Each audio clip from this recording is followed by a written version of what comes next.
Alors, quand Macron maintenant s'exprime en disant que les chefs d'État sont ingrats et devraient remercier la France, mais si quelqu'un doit remercier la France ou remercier quelqu'un entre nous et la France, mais ce n'est pas les Africains.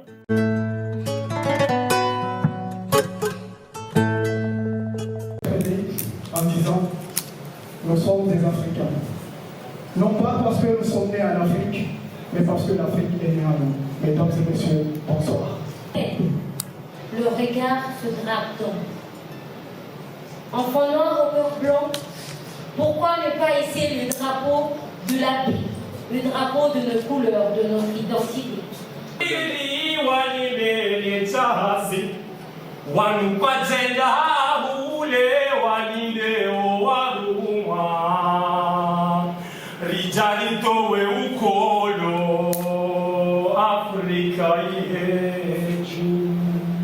Les couleurs de notre identité, afin que le soleil se lève au centre. N'est-il pas encore temps de rompre la malédiction, de se délivrer des ténèbres du sort lancé, d'arborer le courage de nos défunts guerriers pour libérer notre terre femelle au corps souillé? Je me perds et mes mères me nourrissent. Vos mères écrivent dans un tourbillon de chimère. Je suis la terre mère, une promesse. Mais vous m'avez trahi avec vos fausses richesses. De vos propres amers à vos prières éphémères, vous avez étouffé mes rivières et vidé mes terres. Qui sont des États terroristes négriers. Parce que si vous croyez que la France qui est un État terroriste, esclavagiste, négrier, quand on parle de ça, ils s'indignent en disant « Oh, mais pourquoi ?» Mais est-ce que c'est vrai ou c'est faux? Si on prend l'histoire de la France avec l'Afrique, est-ce que les Africains ont invité la France à venir en tant que partenaire ou elle est venue s'imposer par les armes aux Africains? Alors, peut-on parler de partenaire entre le dominant et le dominé?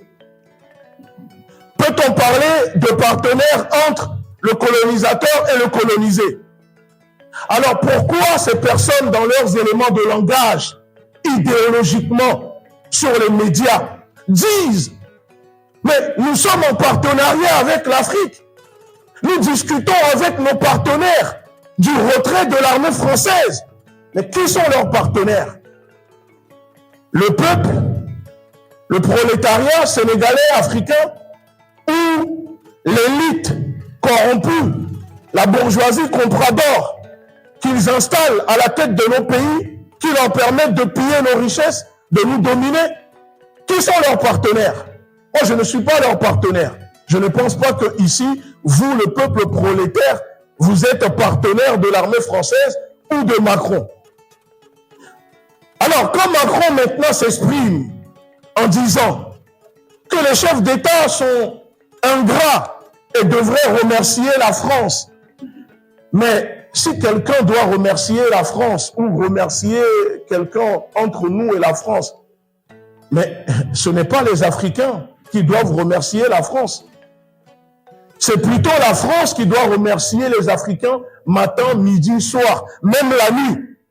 Parler de ce thème qui tourne autour de la question des relations de la France-Afrique est d'une importance capitale et je crois que cela a toute son importance actuellement, vu les enjeux géopolitiques et géostratégiques de l'Afrique d'une manière générale. Je ne pourrais entamer sans pour autant lancer vraiment un appel à tous les Africains de soutenir nos frères de la terre africaine du Congo. Actuellement, tout Africain devrait se sentir concerné. La situation actuelle du Congo ne devrait épargner personne. Parce que quand on touche un Africain, toute l'Afrique doit se sentir concernée. Donc, encore une fois, une pensée forte à nos frères et sœurs de la terre africaine du Congo que cette situation soit dépassée parce que nous sommes au XXIe siècle. Donc, comme je l'ai dit tantôt, la relation France-Afrique, comme on le dit, est un concept de mélange d'intérêts économiques, politiques, mais aussi militaires. La France-Afrique n'est rien d'autre que la relation que cette dernière a entretenue depuis les indépendances jusqu'à nos jours. Vous vous rappelez bien, avec le général de Gaulle, le vent de libération du continent africain à partir de 1958 avec la Guinée-Conakry de Sékou Touré, la France s'est sentie menacée. La France a senti ses intérêts menacés et avec le règne de Gaulle, ils ont dit qu'on peut leur donner l'indépendance, mais on ne peut pas se détacher de l'Afrique parce que leur développement dépendait de nous. Leur développement dépendait de l'exploitation qu'elles faisaient dans les terres africaines d'une manière générale. L'exploitation du pétrole, des mines, mais de toutes les ressources qui peuvent faire en tout cas le développement d'un pays. Vers les années 1400, à partir de 1400, 15e siècle, 16e siècle, 10e siècle, ils ont commencé à se positionner par rapport à leurs bateaux. Nous, on nous dit comptable commercial ou comptable commerciaux. Non, historiens, ce n'est pas des comptables commerciaux. Chaque bateau, c'était des militaires, c'était des sociologues. C'est-à-dire que tous ceux qui pensaient le développement, la conquête était dans les bateaux. Donc les bateaux, ce n'étaient pas des bateaux de commerce. C'était pour faire du commerce, mais le commerce, c'est la guerre. Ils avaient des hommes d'armes dedans. Ils ont pris des siècles, 300 ans pour encercler l'Afrique avec ces bateaux-là. Et nous, on comprend ces bateaux comme des bateaux de commerce. Et parce qu'on nous a enseigné ça de cette sorte-là. Donc imaginez, des siècles où on déstabilise ta civilisation, qui était une civilisation militaire. Mais malheureusement, Akhenaton est venu, il parlait de religion. Il ne s'est pas concentré sur la défense de l'Empire. Ça a affaibli l'Empire. Automatiquement, les gens, quand ils sont venus, il n'y avait plus cette résistance-là. C'est simplement ça, parce qu'on ne comprend même pas la religion. Il déstabilise et occupe la Méditerranée avec les Arabes. Après, les Occidentaux, l'Espagne en réalité. Parce que Kanka Moussa, c'est lui, hein? Kanka Moussa, il prend notre or, il va au niveau de la Mecque, il donne aux gens. Et ça fait tomber la bourse. Imaginez, dans l'Antiquité, c'est pas dans l'Antiquité, hein, c'est dans les années 1000, c'est même plus là. À cette période, il y avait des bourses, comme les bourses financières mondiales. Il y avait des bourses là qui donnaient de la valeur à chaque produit, le sel, le café, etc. C'est pour dire que la matière, c'est la guerre, même ces matières-là. Et quand ils entendent ça et que ça fait tomber le marché de l'or, automatiquement, ils ne savaient pas où c'était. Ils vont te dire que Christophe Colomb a découvert l'Amérique. C'est faux. En réalité, ils cherchaient l'Eldorado. L'Eldorado qui disent que c'est nous qui cherchons là, ce sont eux, les pauvres là-bas, là, qui venaient chercher l'Eldorado chez nous. Parce qu'ils ne savaient pas où se trouvait Kanka Moussa, l'Empire. L'Empire de Kanka Moussa, l'Empire du Ghana, l'Empire du Mali, tout ça, c'est la même chose. Ils nous bernent en réalité. Mais ils n'avaient pas de carte, ils ne connaissaient pas le lieu. Il fallait qu'ils aillent explorer. C'est pourquoi ils vous disent explorateurs. En explorant, ils ne connaissaient pas la route. C'est pourquoi Christophe Colomb s'est trompé de route. En réalité. Mais cette exploration leur a permis d'avoir la cartographie. C'est-à-dire que nous, aujourd'hui, ce qu'on doit apprendre, l'Afrique, c'est la cartographie du monde. Les militaires, ce qui fait la différence, l'une des différences, ils maîtrisent les cartes. Quand vous ne maîtrisez pas les cartes, vous ne maîtrisez pas les territoires, les frontières, les richesses. Soweto, Soweto, ma Soweto, ta Soweto, notre Soweto, Soweto, ma Soweto, ta Soweto, notre Soweto, Soweto, ma Soweto, ta Soweto, notre Soweto. Union de cœur, union de bonheur, union aux mille couleurs. Au cœur de l'encre et du papier se trouve l'âme de la société.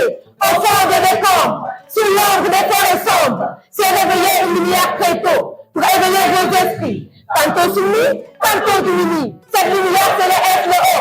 Le W, le E, le P, le O. C'est le Soweto. C'est le S, le O. Le W, le E, le P, le O.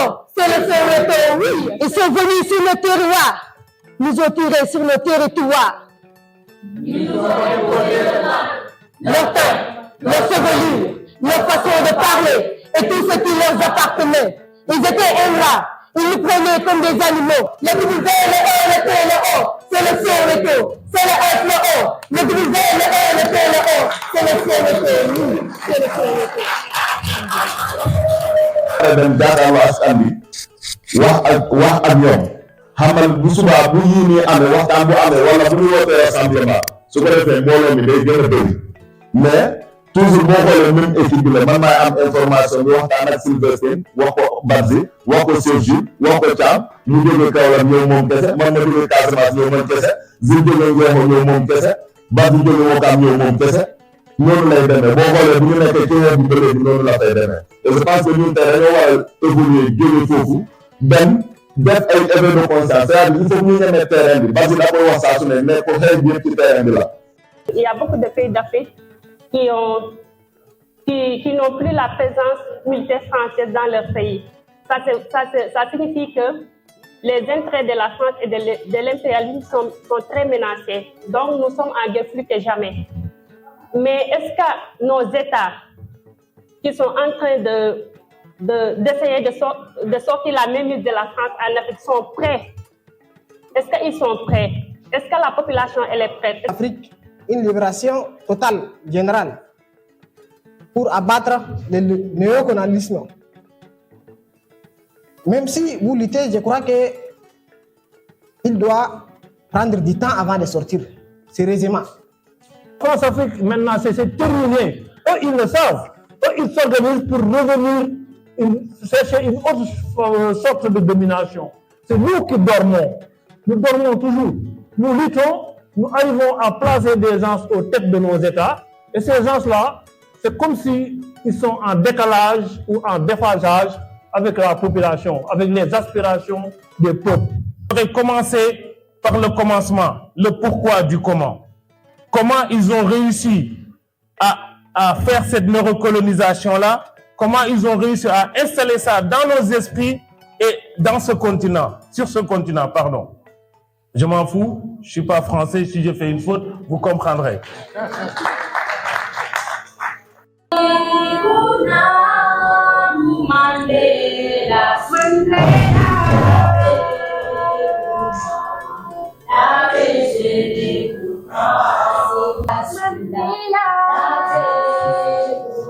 Parce que ma plume est destinée au secours de tous ces victimes qui pleurent au fond de leur cachot. Ma plume, elle est destinée à la justice de tous ces innocents mal jugés mis derrière les barreaux. Ma plume, elle est destinée à continuer ce combat de Gandhi, Cheikh Anta, Martin Luther, Lumumba, Malcolm X, Sankara, Gaddafi et Mandela.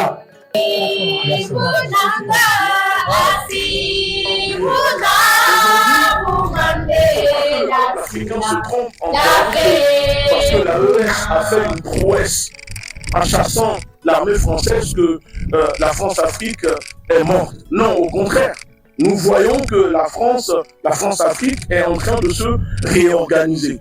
Et en ce moment même où nous sommes en train de parler, il y a un pillage plus sauvage qu'avant. Donc aujourd'hui, nous devons décapiter non seulement la France-Afrique, mais décapiter aussi tous ceux qui sont complices, les endocolons qui soutiennent, qui permettent à ce que la France-Afrique puisse perdurer. C'est ce que nous appelons les agents de l'oppression impérialiste qui sont dans nos pays. Nous devons aussi les combattre.